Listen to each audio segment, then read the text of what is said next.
What's up, guys and gals, and welcome back to the Nerd Castle. Today in the world of video games, we're going to be taking a look at Warhammer 40K Chaos Gate Daemonhunters and giving you some thoughts about whether or not it might or may not be worth your purchase. It just released today at the time of this recording for about $45 on the Steam storefront, and of course it came with all the fun Games Workshop things. You've got the de novo DRM that they've got nested inside of the game. You've got the day one paid character unlocks and things of that nature. Really makes you nostalgic for the old days of gaming, don't it? But this title screen is pretty cool. And so anyways, I went ahead and bought the game so that you wouldn't have to. And we're going to play for about, 30 minutes or so today and just kind of see if first impressions are positive. This, if you're not familiar, Warhammer 40K Chaos Gate Daemonhunters, longest name ever, is a XCOM-like. This game is effectively XCOM, except you're playing as the Grey Knights in the Warhammer 40K setting. If you don't know what Warhammer 40K is, it's the grim darkness of the future. It's a sci-fi setting where everything is terrible, everything is awful, everyone is being human sacrificed or slaughtered or murdered. Humanity is a giant cult that worships a dead guy on a throne. We crusade throughout the galaxy, killing everybody that's not us. But it's not really that bad because everybody out there is also trying to kill us, so it's kind of like, one good turn deserves another. And so anyways, I was actually kind of impressed by some of the graphics and things that I've seen from this game. I'll do my best to give you my first impression condensed thoughts at the end of the video. Hopefully some good Samaritan down in the comments will go ahead and ping that for you just in case you wanted to know my thoughts without having to watch the entire video. That's totally okay. There is going to be a lot of exposition and there's going to be a lot of storyline here, so if the video runs long, I'm not going to stress about it too much, just because I'd like you to actually see some proper gameplay once they let us off the leash. But let's go ahead and start off a new campaign. I've got a link for you down below in the description. You can check that out. On top of that, you can also find a link to my Discord and my Twitch stream down there. If this goes exceedingly well and I find that I really have a good time playing today during the first impressions video, pretty solid chance I'll do like a 4-hour stream. Just go ahead and join the Discord and I'll ping that whenever that decides to happen. It'll probably be at some point this weekend. But anyways, let's go ahead and start a new campaign, get this thing rocking, and we'll get ourselves settled on in. We're going to put it on standard difficulty. We're going to leave the tutorial on because the tutorial has a lot of the narrative stuff packaged on into it, and I haven't actually tested to see where it's going to plop us into the game if we turn off the tutorial. And so the game does have some impressive cinematics, and it does have some really, really cool visuals by comparison to preceding Warhammer 40K games, which tend to be very shoestring, bare budget, and kind of like hammered together. Games Workshop is not known for giving their intellectual property to people that ensure quality control, and so I do think that this game does a good job in that regard, and I want you to see some of that, so let's get it moving.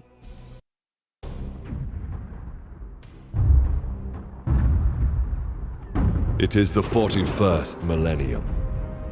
For more than 100 centuries, the Emperor has sat immobile on the golden throne of Earth. Mankind wages a never-ending battle for survival against the demonic power of the Chaos Gods. But by one force is humanity shielded from true darkness: the Grey Knights. This secret chapter of Space Marines are the Imperium's surest defense against that which the Emperor foresaw would be its greatest threat: humanity's blade against the demon. For in the grim darkness of the far future, there is only war.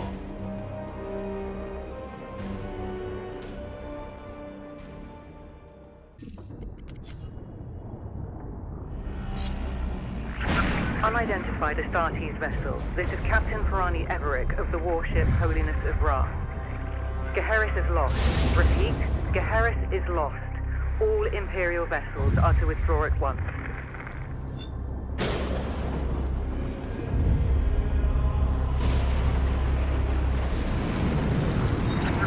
Astartes vessel, do you read me? Geheris is doomed. Please acknowledge this warning and... You have done all you can, Captain. Go, in the Emperor's light. You cannot sail into this storm. We do what we must. Farewell, Captain.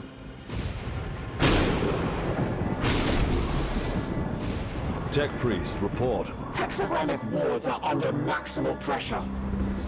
Commander, We cannot maintain this orbit for long. Dispatch the assault team at once. I will join them and put an end to this myself. Your will be done.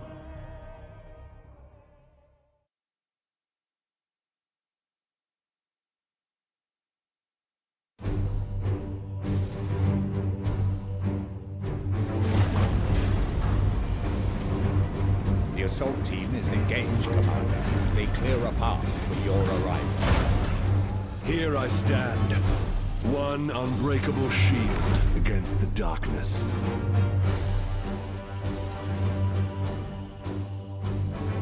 Tonight the Cadium falls, Hector. Our quest is finally near its end.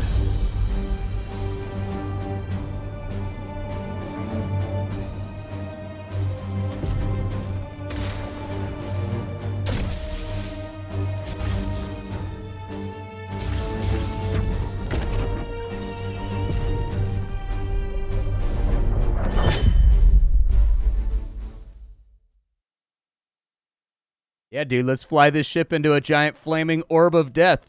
Nothing bad ever happens when we fly the rare piece of space relic machinery into a flaming orb of death. Palamedes, report. We have cleared a path through this chaff. Our target lies ahead. Time is against us, brothers. We breach the cathedral. Yeah, sure. Let's go for it. I'm ready, and I believe. So this part of the game is more or less going to be on rails. I'm going to kind of like just do what they tell me without explaining too much. But effectively, this game diverges from similar games like XCOM, whereas like in XCOM, you don't really have AP. You have an action, and you have a movement most of the time. It kind of follows D&D rules. In this game, you actually have AP, so it's a little bit more like the older XCOM games than the newer re-envisionings like Enemy Unknown and whatnot. And you can see that all listed in the bottom left-hand corner of the UI. This game is a little bit over-UI'd in my opinion. Like, the game definitely has a big, flowery, very, very visual UI that can be a bit to take in from time to time while you're kind of trying to sink into it. Then again, part of me thinks that kind of goes along with the setting as well, though, because everything is kind of, like, burnished and beautiful. I don't think the Imperium's going to burn, man. I have my doubts that that's the way that that's going to go down. But as I was saying, the overly flowery, sort of embossed UI, I think kind of goes along with sort of the setting as well. We're going to go ahead and move guys in. One thing that you will notice is that the movement and the animations look very, very, very good in this game. They look incredibly clean. And so anyways, one little detail that you'll notice as we're playing the game is if there's like a piece of debris in the middle of the battlefield, or like that gap over there, if you tell them to cross and move over, they'll actually vault up on this and mantle it and go over the top of it. If you tell them to cross that chasm over there, they'll jump across it like superhuman, like superhero style, instead of going around. There's a lot of little details in this game that are going pretty well for me on my initial observations. Alright, so it wants me to move this guy up to here. We're getting the action cam right there. You love to see it. Who doesn't love an action cam from time to time? We can go ahead and fire a shot. And I think it wants me to blast this little homie right here. There it is. And so he has now no longer an arm. He's been disarmed. We can run up on this guy, and you can trigger a melee attack just by clicking on an enemy so long as you have the movement to get to him. So that's what we're going to do. Big old sword strike right there, dropping his HP on down, and then he's going to activate a shield. Every single character is going to have armor, and they have HP. So the HP is the 8 up above his head, and then if you click on this right here, it's actually going to fill up his armor meter, which is going to absorb some damage from an attack before it gets to his HP. If your HP gets down to 0, have no fear, your character's not dead. There is permadeath in this game. Your soldiers can die as you get further on into the campaign, but they get multiple lives, effectively. They have a stat called resilience, and their resilience goes down every single time that they're knocked down in combat, and once they run out of resilience, then they die permanently. So it's not quite as vicious as something like XCOM, where when a guy just gets lasered on the first turn, he's actively dead forever. It's a little bit more forgiving than that, but at the same time, you can actively lose soldiers as well. Aegis shield soaked the first hit. Pretty good sound effects right there on that stubber that he's shooting us with. And then he's put up an Overwatch on that side. A little bit more gunfire going straight on into the ceramite armor. A little bit unfortunate right there. Okay, so the overwatches have been overlaid. I will breach the cathedral. All right, let's bust our way on in here. Let's do this thing. Door handles be gone! In the grim darkness of the 41st millennium, there is, in the grim darkness, there is no need for doorknobs. We just boot things open when we need to get in. There are environmental interactions in this game. That's what it's showing us right here. So anything that changes our cursor to a little circle basically means that we have an environmental interaction. So in this case, we can superhero push this pillar over with a cool action cam, and it's going to knock the enemies flying in every direction and kind of redistribute them around. We also have the ability to throw crack grenades and melter grenades and all that kind of stuff. So we'll go ahead and throw that over there. And of course, you're not a true baller in the 40K universe unless you've got your grenades monogrammed with words like litany or wrath or diction or something like that, dude. You just gotta find like an edgy religious sounding word, and then you just gotta print it on the side of your grenade so that when it explodes, people will be like, no, this isn't an ordinary grenade. This is a grenade of wrath. Train your bolter on that doorway. All right, so we're going to set people up over here, and we're going to get them into Overwatch mode. Like I said, this entire part of the game is more or less going to be on rails. We have no agency in this fight whatsoever. It actually physically disables the buttons, but it's important to the storyline, so I figured I'd show it to you guys and just cut the video a little bit longer. All right, so here comes all the demons. They're going to rush outside to come fight us. Of course, they've slashed one of my knights in half because, like, that's what demons do. Skulls for the skull throne and all that. Okay, a little bit of damage out. I think we'll be able to persevere. Kind of a bummer that we've got one guy knocked already, but that's the way life goes when you're rampaging around in hostile territory. Our characters also have special abilities. They're going to force me to take an attack of opportunity right there just to, like, show you that, like, hey, you are engaged. I actually don't, well, I'll leave it right here, but we do have special abilities as well on some of our heroic characters that you can light off for a currency called WP. Those are called your willpower, so they allow you to do badass stuff that you otherwise wouldn't be able to do.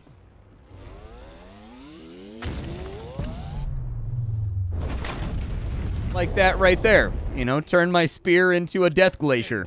Sure, absolutely. Let's go ahead and end this demon. This is kind of displaying the fact that some enemies have an ability that's going to negate your attack. These corn demons right here, they have an ability called parry that cancels out the first melee attack that comes to them on a given turn. But if you continue persevering and smashing away, you'll eventually get through that defensive wall. Both demons must be destroyed.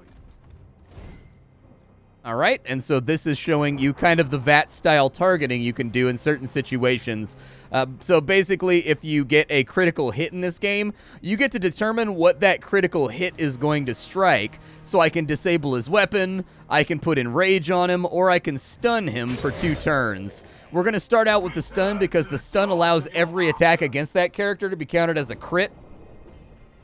And so this is going to let us finish him off and execute him. Down he goes. We have 1 enemy left to be dealt with. We can use a psychic enhancement in order to strike even harder for 1 WP. So we're going to do that so that we get the kill right here. And down he goes. Excellent. I will move on ahead. There is not much time, brothers, but we must prepare for the coming battle. I can sense enemy reinforcements. Palamedes, resuscitate. He senses them. You may both defend against them. He doesn't hear them or know about them. He senses them. We're going to go ahead and res this guy with our apothecary. There we go. He's now back up and feeling better. And then we'll take up defensive positions. That way we can reload, lock and load, rap, tap, bang, make sure that we got all the things we need in order to hold off the enemy. However, most of our guys have like 1 HP left, so they're going to have a rough time. But then again, that's kind of what Space Marines do. They sacrifice themselves for nobility and the greater good. You ever notice that Space Marines in video games, they always run like Buzz Lightyear?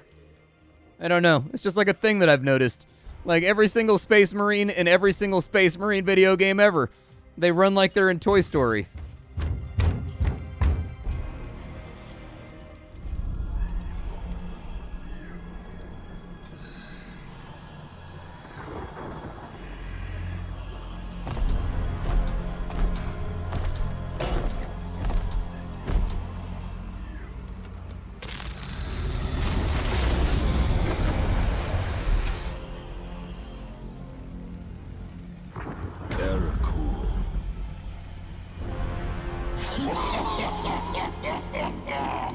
Futile! Millions of souls feed the flame. The threshold is passed. The warp emerges.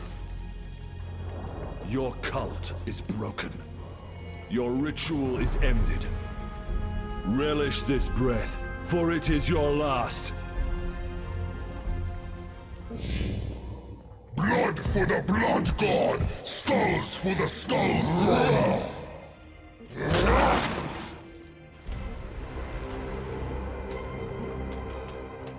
Alright, so now that we've been given our agency back, it looks like more corn demons are trying to run up on us right now. Well, we'll deal with them. We will dispatch them.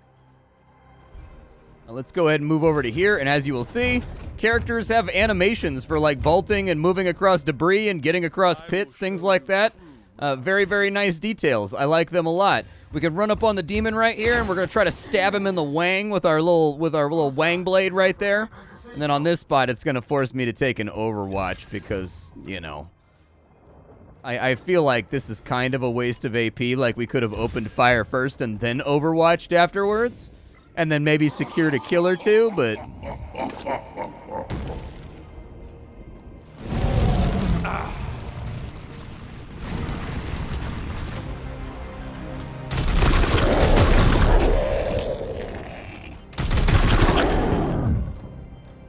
Only in death does duty end.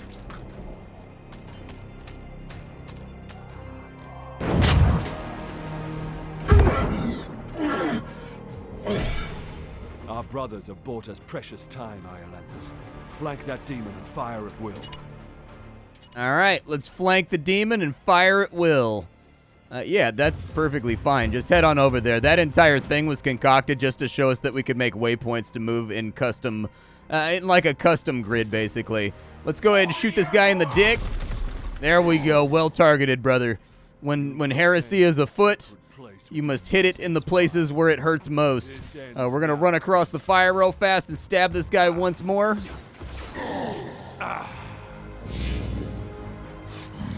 Fall!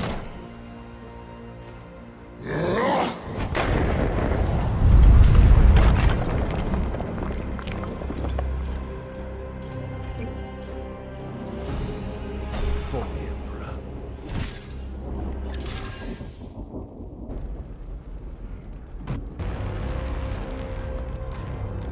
Pathetic mortal!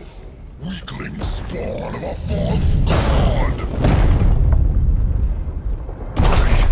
And the light that burnishes darkness. Your prayers mean nothing!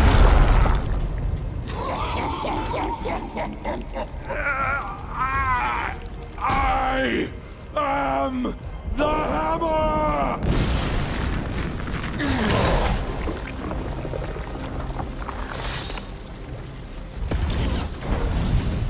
You have beaten me for now, little knight! But the war I fight is eternal!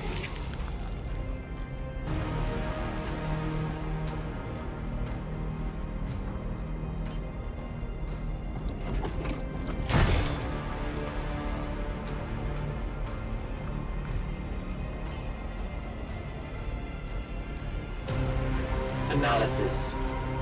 Warp signatures fading. Then the blood ritual has ended. Where is that report?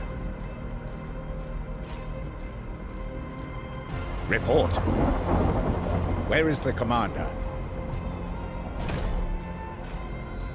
He died a champion's death. Blade on blade against the foulest blasphemy.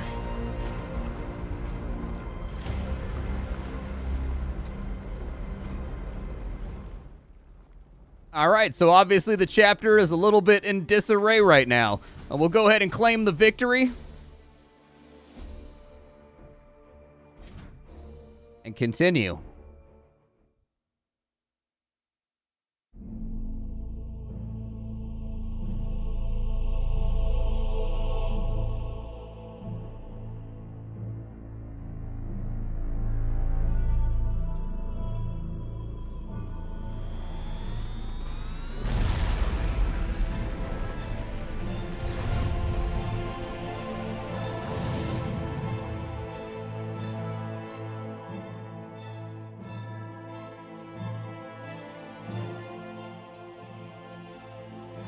A long campaign, over at last.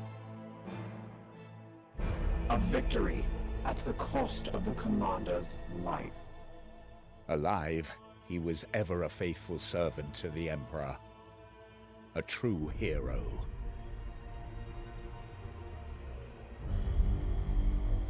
In death, at least his duty has finally ended.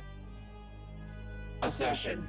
This ship remains in crisis. The baleful edict is seriously damaged. There are grievous matters to attend. Ah, yes. That is why I have invited our guest. You have appointed him to take the commander's place? No one else suitable survived the campaign. Falsehood. You also live. My apologies, Acting Commander. The priests of Mars do not understand our knightly oaths. Our men and stores are severely diminished. Your task is to lead us for the voyage home. It is a simple duty, and once we return to Titan, I will put the future of your command to the chapter's grandmasters. In the meantime, I will provide what advice I can. I will also support you with counsel and service. But remember, the baleful edict is my chief concern. Be careful with this ship. We sail for Titan on your word, Commander. All right, well, let's go ahead and sail for the old Titan, man.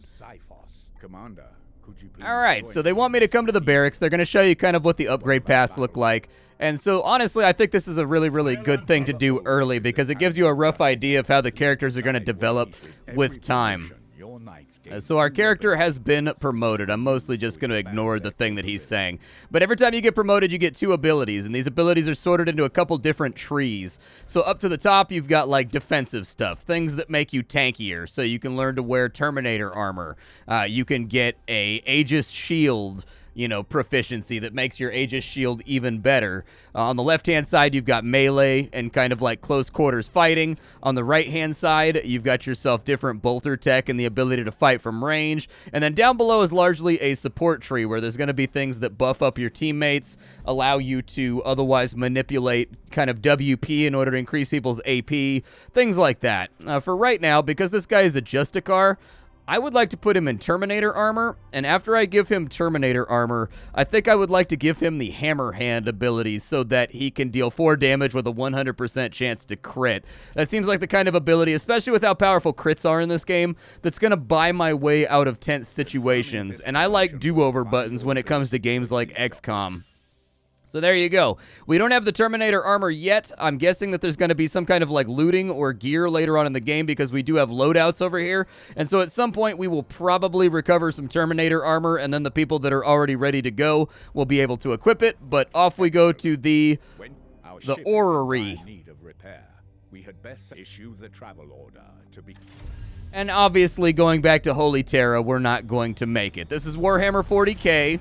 And so we're going to try to make the trip back home to have our ship repaired, and dollars to donuts, something's going to go wrong that's going to take us on a long and lengthy quest that will kind of take up the rest of the game. But off we go, flying across our clean little galaxy map right here. Hopefully the Geller, I mean, of all the things that could go wrong, I hope the Geller field doesn't fail.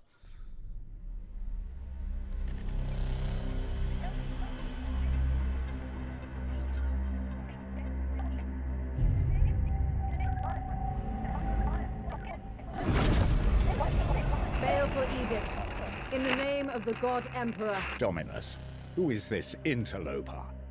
Code scrapings indicate an Inquisitorial transmission. Baleful edict.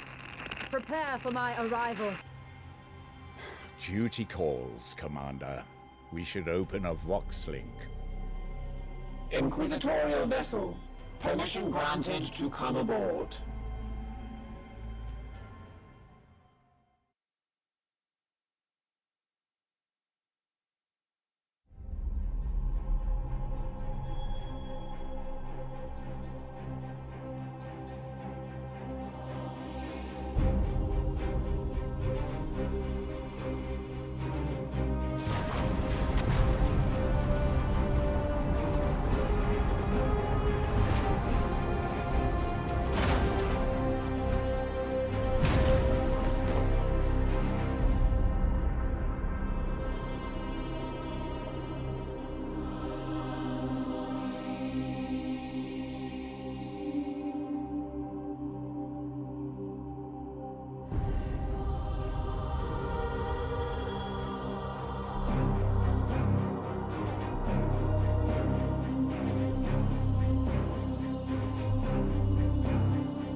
Thank the God Emperor I found you. I must commandeer this vessel at once. Impossible. We are bound for Titan. The edict cries out for repair. The tech priest speaks the truth, Inquisitor. Our last crusade bled us dry. I'm not blind, Knight. But Heresy does not operate at our convenience. My destination is Koromar Prime, within this very system.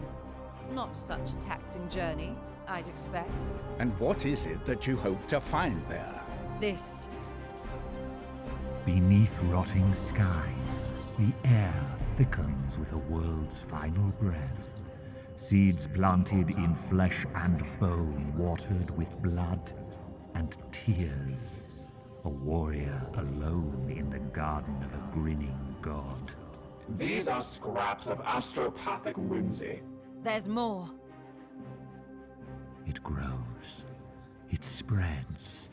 A great dispersal upon the etheric wind. The bloom proliferating. First, then Koromar, then world after world. Its roots spread from an ancient veil. Inquisitor, hear me! Hear me! Hear me! Who tends the garden? The astropath sacrificed himself to send that message. Now you understand why we must investigate. Commander, we cannot risk further damage to this vessel. It is the chapter ship, Dominus. The Inquisitor has every right to request our support. It is not a request. Commander, with your leave, we will set our course for this Koromar Prime. Yes. Good. That will do for now.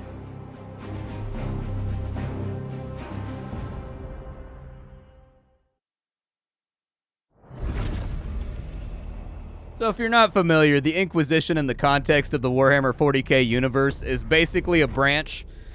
It's basically a branch of the government that has no oversight, no peers, and they can basically do whatever they want.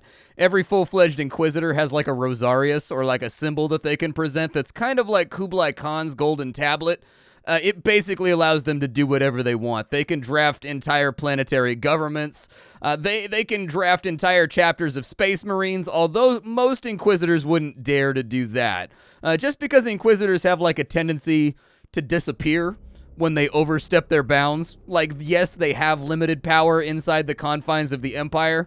Like, they can do functionally anything that they want, but that still doesn't stop somebody from just, like, shooting them in the back of the head and burying them in a shallow grave out in the middle of nowhere. So, like, they can do whatever they want, but there's also kind of like a tact, I guess, or kind of like a delicateness to the way that they do their business. But this is one of the fundamental ways that the storyline usually arrives in games like this, is that the Inquisitors are like, I'm going to do whatever I want, and then everybody else grimaces and just kind of goes along with it. The consequences will be dire.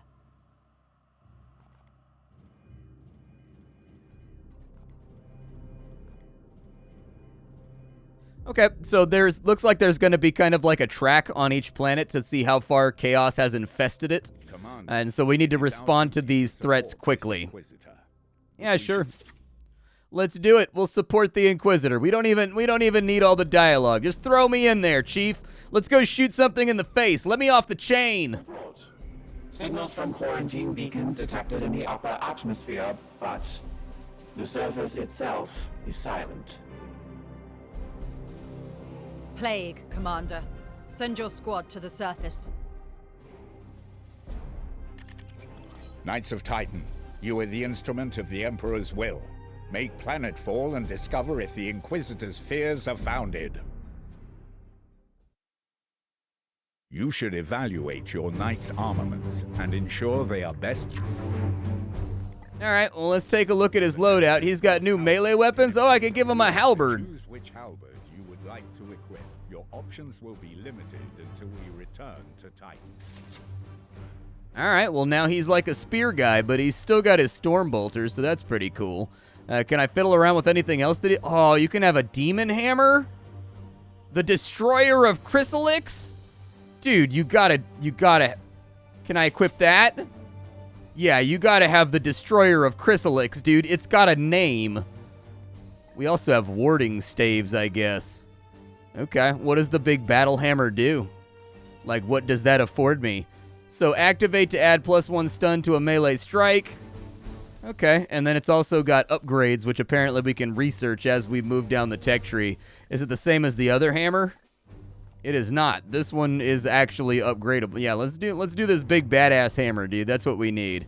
All right, so we got the big badass hammer. Can I do anything with my ranged weapons? We've got silencers, we've got psi cannons, incinerators, all kinds of fun little things.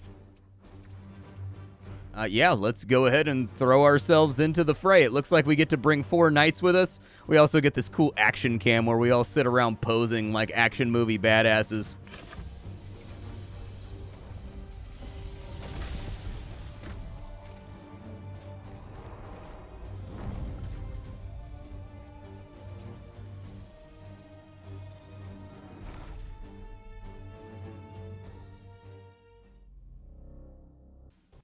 So here we are. Commander, have your men look for signs of this plague.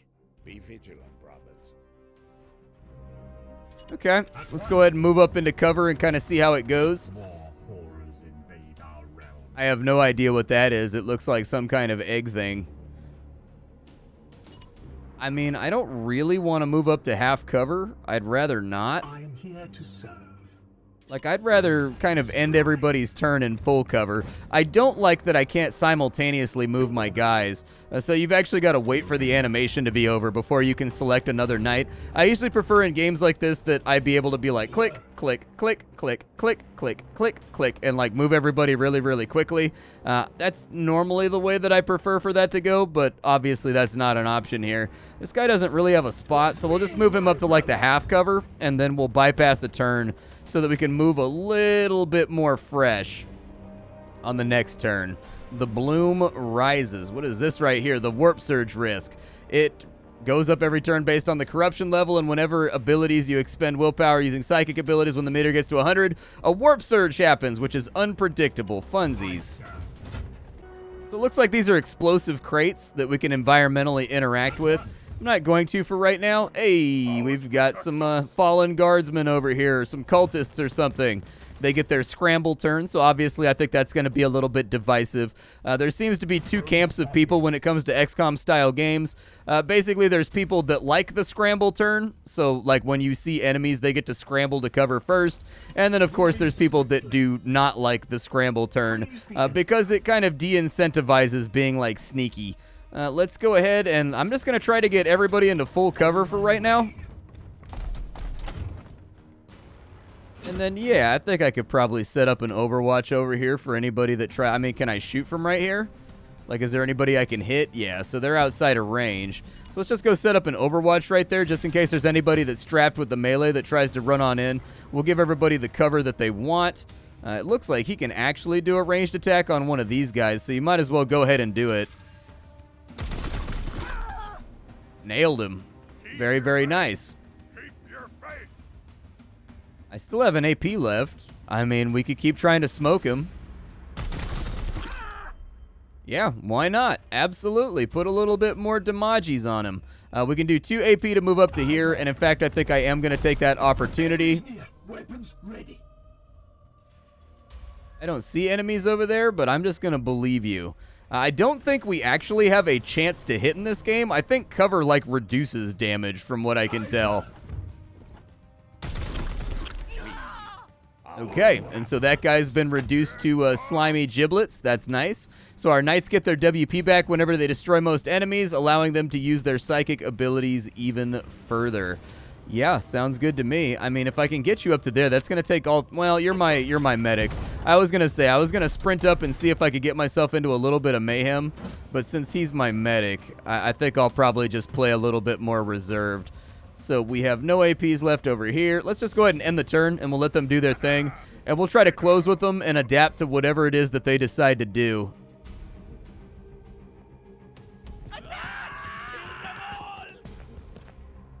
Okay, just narrowly dodged my Overwatch right there. Bullets are out. We took a little bit of damage, unfortunately. And in fact, it looks like both of them are going to unload on us.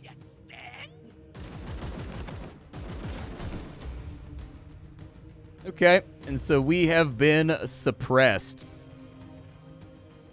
At your command. I believe that means I'm going to have to do some gangster stuff around here. I mean, technically, I could just walk up and Thunderhammer this guy. Yeah, why not, dude? Get him. There you go.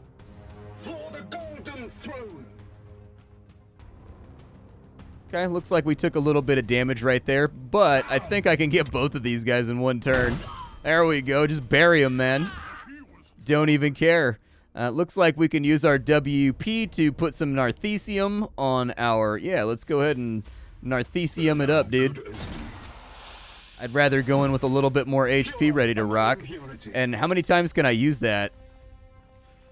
As many as I want, so long as I have... My blade is ever ready.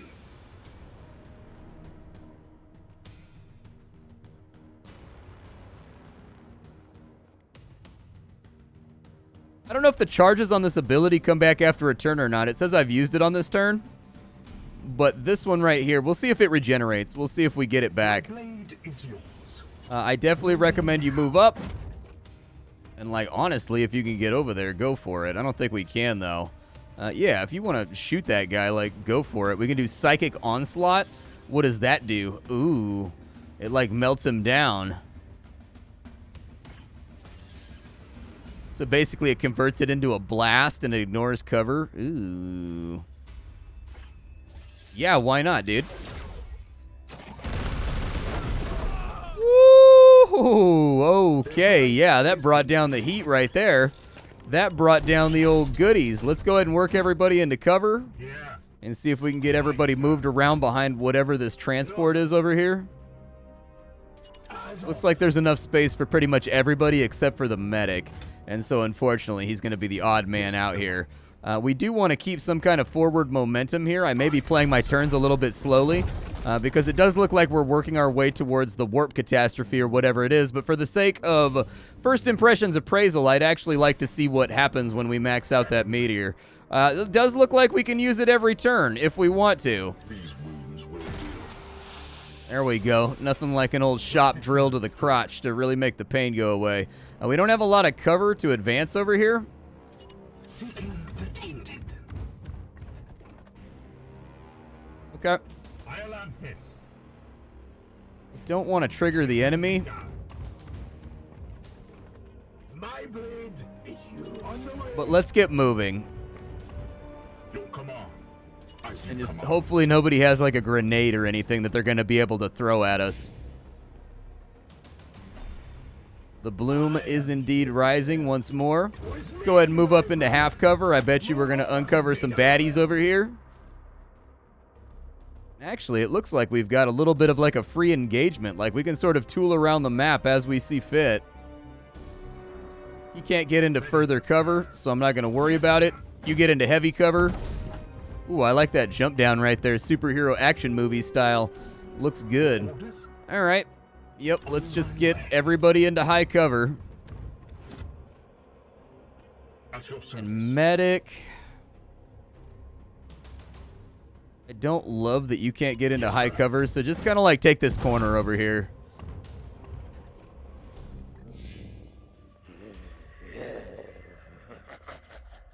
Okay, yeah, there's the enemy right there.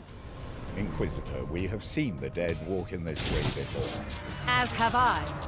Poxwalkers are evidence of warp corruption. This is no natural plague.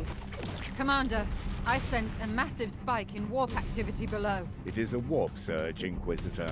Such events are common in pit battles between Cygers. And yet your brothers have clearly restrained their powers. Something foul is at work below.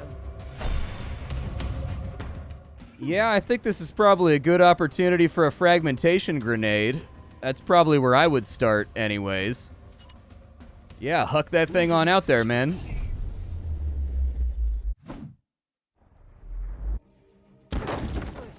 Oh. I need to examine this corpse and... I will not tolerate this contamination spreading to my servitors. Do not obstruct the tech, please. I will follow proper protocols. I do like how the enemies disassemble and whatnot when they get killed. These guys look like they're going to be melee, so let's go ahead and set up some overwatches here. I don't know how much ammo he has left. I didn't check before I did that action. We'll move the melee guy up. And then we will also overwatch that exact same corridor. Because they seem like melee guys, so I think they're going to push. And then over here, I don't know, from that high cover I can overwatch left. Let's just go low cover since they're not really using guns anyways in order to get after us. And we'll just set up a real nasty arc of fire right here. And then we'll move the medic up just in case we need to rapid response to any kind of triage wounds that happen along the way. If he can take a shot, by all means take a shot. I mean, doesn't look like we can really set anything up right there though, so I'll just end the turn. There you go. Cut him to pieces. Not bad. Now return with my carcass so I can set to work. We will deliver them to you as soon as containment is properly confirmed and sanctified. Be swift about it.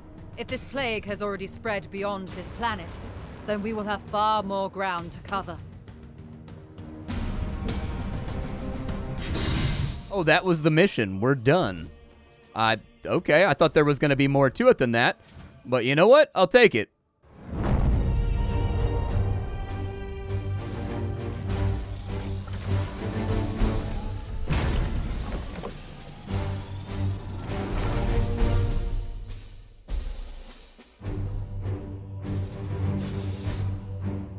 Alright, so apparently our mission rewards are servitors. We've gotten a bunch of servitors. We didn't really get any armory access. We didn't collect any seeds or anything, whatever that means. It looks like when people take wounds, they are out for multiple days. And so that's something we're going to have to... I like that little slide rule right there that goes back and forth as you're selecting characters. That looks really good. Mission objectives achieved, Commander. Our guest wishes to speak with you in the Libris. Okay, well, I mean, we can step on into the Libris whenever, but...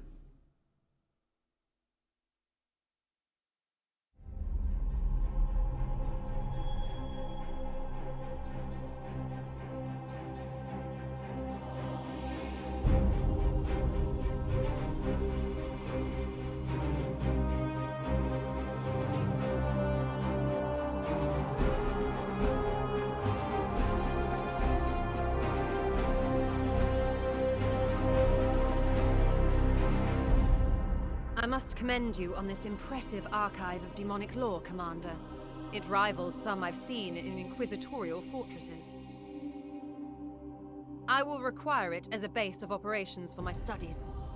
I respect your authority in matters of combat, but I must remain until I can ascertain some solution to this plague. I am, of course, open to recommendations on which lines of study you feel would best serve the mission. I must insist, however, on beginning my research with a necropsy of the Poxwalker carcass your brothers recovered. I am certain they hold a key to understanding this corruption.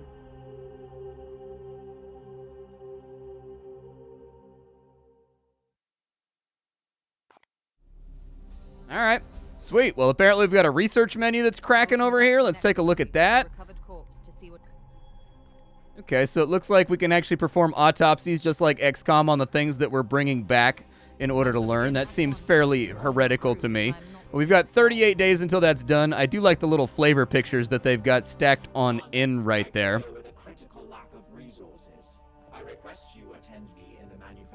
Okay, off we go to the Manufactorum.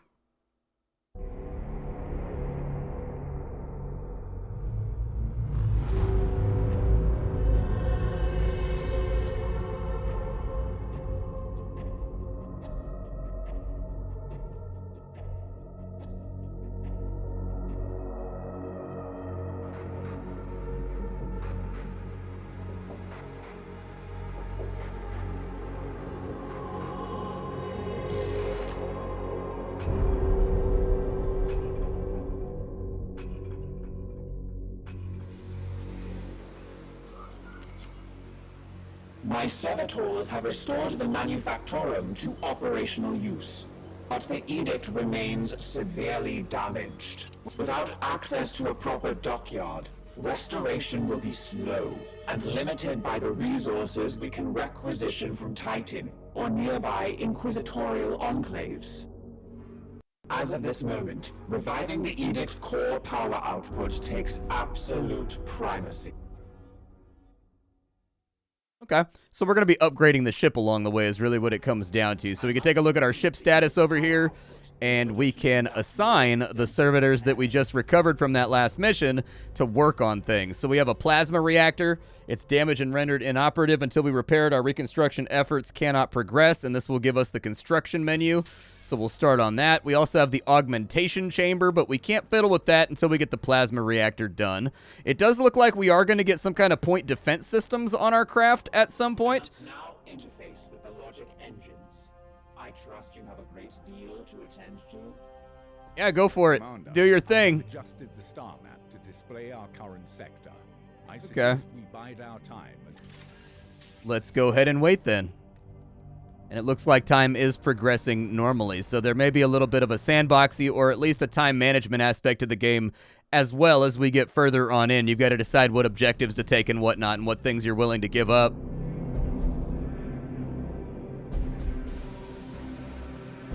The Dominus has restored the star map to its full function. We are receiving a barrage of scanning data and astropathic scrapings from across the sector. This plague appears to have already spread its tendrils far and wide. We are faced with reports of 2 infected systems. We should monitor this infestation carefully and judge where best to direct our forces while the Inquisitor pursues her answers. Failure will cost many souls.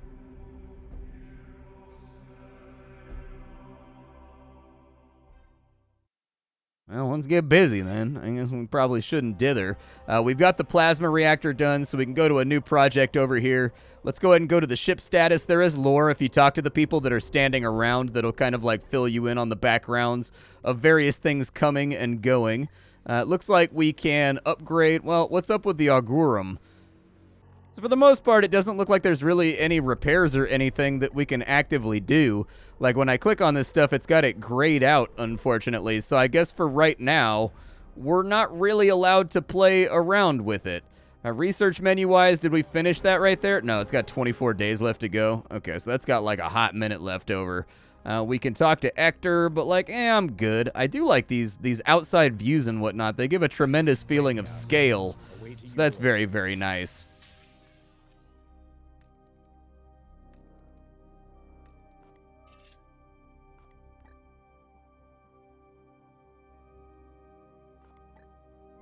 So I guess these are not missions right here. These just show like the level of corruption that has taken place, possibly. I don't know. Pass time for a minute, just kind of like see what happens.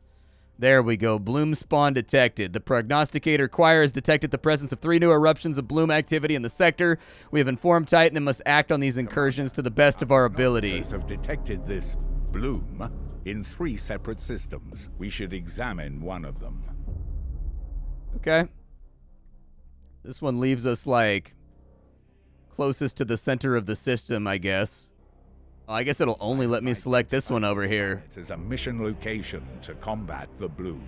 Let us examine further. From here, you can see some details for this mission, including the resources that Titan's Armory will make available to us if we are successful. Yeah, go for it. Might as well head on over there. I mean, there's a bunch of missions for us to play around with. Oh, it looks like I can select whatever one I want. It just wanted that one for the tutorial purposes. We'll just go to the one that's closer. Cool.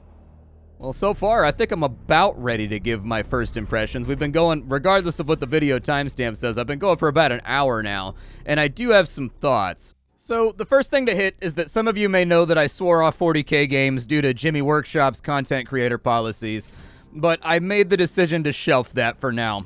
We had a pretty good discussion on stream, and my audience managed to change my mind for a number of reasons, and this isn't really the time to go into those reasons, but you're more than welcome to ask me about it while I'm live, and I'll go ahead and I'll lay those out for you, and why I decided to change my mind about my petty squabbles with Games Workshop. And honestly, that out of the way, I don't think there's a ton to critique here. All the bits and pieces seem to be in the right place. I really like the color-saturated approach they've gone in stylizing 40K. I think it makes the game really pop graphically and look very, very nice. The lip syncing is absolutely awful, but the rest of the game seems to drip with theme and little details. Stuff like vaulting over debris, jumping over chasms, using the environment to dispose of enemies are all really well implemented and thought out, and they come with their own graphical splashes, action shots, that kind of stuff. I like it. The voice acting seems to be fine for the most part. It's definitely a little bit like overacted, but that's kind of part of the 40K genre, so it fits. And honestly, I think I'm stoked to get deeper into the guts of the game's managerial aspects. Like, I want to see what the deeper content looks like in this one. Sound design, it's good, especially in combat. The bolters are thumpy, the stubbers are bumpy, and bullets ping off the armor in a satisfying kind of plosive fashion. I like it. Kill cams and action shots are interspersed with the right frequency. They're not too frequent, but they aren't so rare that you're like shocked to see them either. I like the enemy callouts as they charge or fall back. They add immersion and character to just the mooks that you're kind of meat grinding your way through. I think my main gripe with the game at the moment is just the inclusion of de novo DRM, which I think is going to be a sticking point for some people. Like, it's a software that negatively affects performance in most blind tests and really doesn't accomplish much as a trade. The game will undoubtedly be cracked and pirated within days of release, so ultimately it really only serves to punish paying customers with reduced performance for their loyalty and honesty, and for that reason, I'll never support any type of DRM. Alternatively, I don't really like that there's like a $15 or whatever upgrade in order to get like Garen Crow or whoever the legendary character is. Like, when you purchase that, it looks like it folds another quest on into the campaign, and that to me just kind of seems like a shame. Like, I feel like, so if that content was already made and it was already ready to go prior to release, like, why cash gate that? You could have just had the quest in the game. Like, why would you have to pay $15 in order to restore a quest that for all intents and purposes exists inside the code and design of the game, just to have like you know, your favorite character from like the lore or whatever else? I'm not a big like Grey Knights guy, so I don't know exactly who he is, but that just seemed kind of eyebrow raising to me.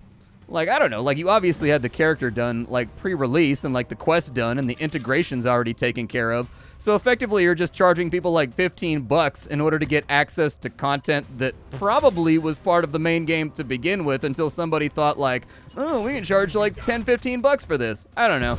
It just seems kind of, like, weird to me. I'm not a big fan of stuff like that. It seems subtractive when you could have just made it, like, a secret quest or something that you had to go through very specific steps to get to, and then it would have been additive, and it would have been, like, this fun thing that, like, people buzzed about and been like, oh, dude, do you know how to unlock this? Like, I feel like that's a much better way, but I'm not a game designer. My name is Splattercat. I sift through the pile to find what's worthwhile in the world of indie games every single day so that you don't have to. Today on the chopping block, we had Warhammer 40K, Chaos Gate Daemonhunters. From the hour that I've seen so far, I haven't seen any major issues, and in fact, I'm kind of impressed with the polish and the stuff that they have going on inside the confines of the game itself. really my only issues are the two things that I previously noted. There may be issues further on into the game, but maybe we'll dive in on stream and see if we can root those things out in the near future. My name is Splattercat. I sift through the pile to find what's worthwhile in the world of video games this time around. I'll see y'all tomorrow with something hot and fresh off the indie skillet. Thank you for the luxury of your time and attention, and I will see you all later. Bye-bye, everybody.